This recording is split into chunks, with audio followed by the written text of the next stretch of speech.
So this doesn't even remotely cover the situation.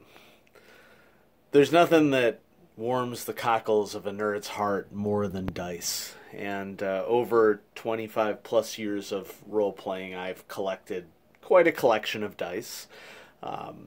What you see before you, a lot of this is grab bag dice that I picked up at cons a little earlier on. You walk into a con the first time and you see the grab bag dice and you say, I must have all the dice. And, you know, mostly it's dice that they're trying to get rid of, the ones that have the weird modeled patterns to them. And then your dice tastes start to get a little bit more sophisticated and you start taking it a little bit more seriously and you get more patterns of dice that more match your personality. And so I thought I'd do a video here sort of showcasing some of the dice that I have. And so I'm going to just try to move this, my most generic of generic collection, out of the way. And I'll clean it all up later. And I wanted to show you some of my, what I would consider to be my top dice that I use on a regular basis. And so this is my secondary bag. Okay, my Star Wars bag here that contains a lot of what I consider to be my basic play dice for a lot of games.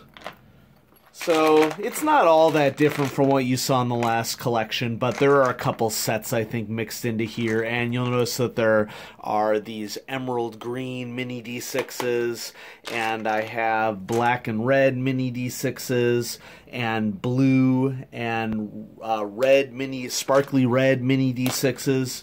Kind of depends upon what games you play, of course.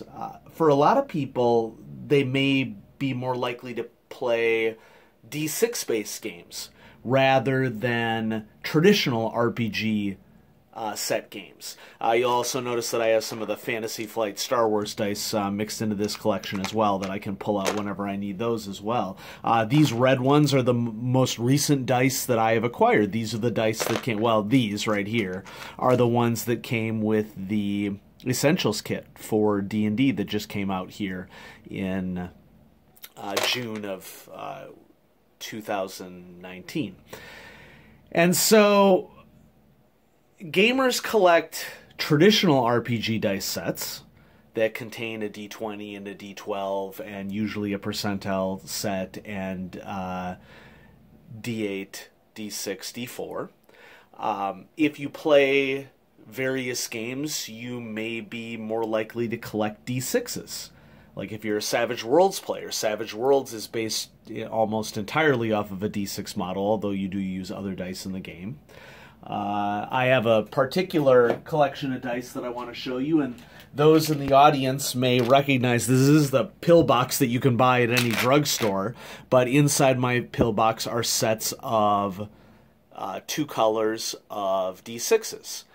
And, you know, go ahead and write down in the comments what you would use this pill box for. I'm not going to spoil it here in the video, but there's a very particular reason why you put a bunch of D6s inside of a pill box so that you can shake them around. There's a particular game that some of you might recognize. It's not a role-playing game. It can be a role-playing game, but traditionally it hasn't been a role-playing game. So if you recognize what this is, go ahead and post down in the comments. Now, in addition to my Star Wars bag that I just showed, and once again I'm just going to move these off to another side here, I have what I would consider to be my premium sets that I sort of keep together as sets.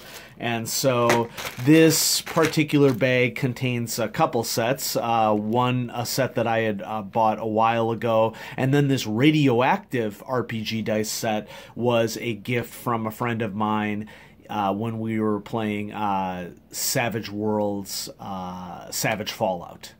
And that's part of the reason why I'm showing you these sets here, because these are sets that I obtained largely as gifts from friends when we were role-playing. And so a couple of my favorite sets are these reddish black and greenish black, like army green, and more of a, I guess blood red, but I don't know, maybe more of a burgundy set. This is were gifts from my friend DJ from a Monuments Men game that he ran recently for us. And so that's another set, cool sets that I really like. I participated in the Zuccotti dice Kickstarter. And part of the reason why I participated in that Kickstarter, because these are dice sets, especially for someone like me who does not have very great vision, very large numbers on the dice. And so that was very appealing to me to get some dice sets that have large numbers that I could really key in on with my less than great eyesight. And I got orange because I didn't have any orange dice to my knowledge. I mean, other than just some like miscellany around. And I got brown because there just aren't a lot of brown sets out there. So yeah, there's some examples of sets. Next, what I want to show you is that I have a pretty extensive D6 collection. Largely because my D6s are all custom dice that I've gotten at cons or have made myself for friends based upon games that we've run. And so these are all my custom D6s. And I think it would be fair to say that I collect custom D6s. And so for example, Rocky Mountain Savages, when I was doing a lot of Savage Worlds over a couple of years at Tacticon, Rocky Mountain Savages always had themed dice for Savage Saturday that we did at the con. And so these are all examples of Rocky Mountain Savage dice. I have a couple of dice here from Darker Hues Studios from Chris Spivey. He sent me in the mail after I had entered a contest that he had for giving away copies of the first edition of Harlem Unbound for Call of Cthulhu and for Trail of Cthulhu. And so I have some nice Darker Hues Studios custom dice. What else we got? This is a dragon dice that was from a friend who had arranged for a dragon-themed D&D game that we did, and we went down into a cavern and had to solve a riddle of how to help a dragon, killing it but also helping it survive. It was a really interesting situation. Some of the earliest D6s that I got at cons. This is a bit uncouth, but you know, I'll let you read it. I don't talk the same way now as I did when I was in, you know, my teens, and so this is an example of a die that I got that I was dice that I got when I was a teen, because, you know, you're a teenager and you rebel and you're a bit uncouth with your language. This is a custom die that I made for my Horror on the Orient Express game that I ran at one of our personal conventions that we did. I also, you probably notice on the channel, this die that has Emblem of Cthulhu on it. This is a custom die that I made for my players. And so I'm really into this concept of making a game special with custom dice. I have some dice made from some kind of mineral or rock. It appears to be quartz of some type, and it, you know, it's not, they're not going to roll, you know, effectively. But I like the idea as a geologist that I have someone who teaches earth science, that I have dice that, you know, are a mineral. This is the D6 version of the radiation set that I showed you earlier. And then I have a lot of dice. Oh, here's another one of those dragon dice. Go together as a set. Here's another Rocky Mountain Savage die from there. This was a custom die from a Boot Hill game that my friend DJ ran for us. And so he got us a custom copper dice with a revolver on it. And here's another one of these from my youth. And this is just a really cool looking D6. That's the only reason why that's in there. I support an organization called Spielbound that brings board games to schools, and so I have a Spielbound die there. And then a lot of these other dice, they say non-con on them, and in this case, non-con means non-conventional game convention, which is a convention that my friends and I had put on for a couple of years, and we're kind of taking a break from it this year. But these are some themed dice that we have from our own game convention that we set up. And so We have the 2017 and 2018 dice, and then this is from our 2016 con, I want to say. And so, yeah, those are all examples of custom D6 that I have that I cherish because they are specifically connected to playgroups. And hold on, we're not done yet, though, because I also want to show you, I'm sort of walking to the other part of the room because I forgot to take this out before the video.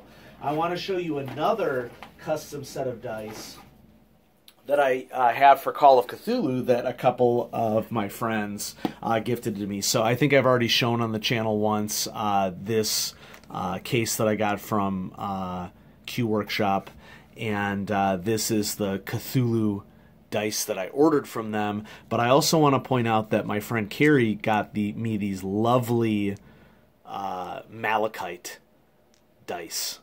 Really weighty. It's percentile because these are like my primary Call of Cthulhu dice right here.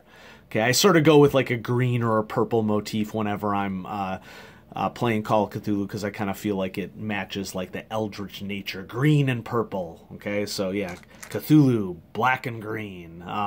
That just seems to be a type of dice that seems to match the mystique, so to speak, of Call of Cthulhu. And so there you have it. Those are some examples of some dice that I use in role-playing games. We all have our own dice collections. You know, go ahead and post in the comments if there's particular dice that are of importance to you that maybe you want to share with everybody.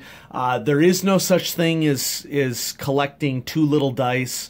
I found it amusing on social media. There's this comic that's been going around that some guy finds the scroll of truth, and on the scroll of truth it says you only need one set of dice to play D&D, and in the next panel he chucks it and says "Nyet," and chucks it away because, you know, that's not the sort of truth that we want to consider. And so I found that amusing. And so hope you enjoyed this video about the dice that I use, and I'm going to have some more stuff coming at you on RPG Imaginings, whether RuneQuest or Call of Cthulhu or Savage Worlds. You know, I don't think I've done a video for Savage Worlds, so that might be one that's going to come up here pretty soon, because Savage Worlds is a game that I cherish and play quite frequently, and I think deserves some time on the channel. And so thanks everybody for watching. Have a great day.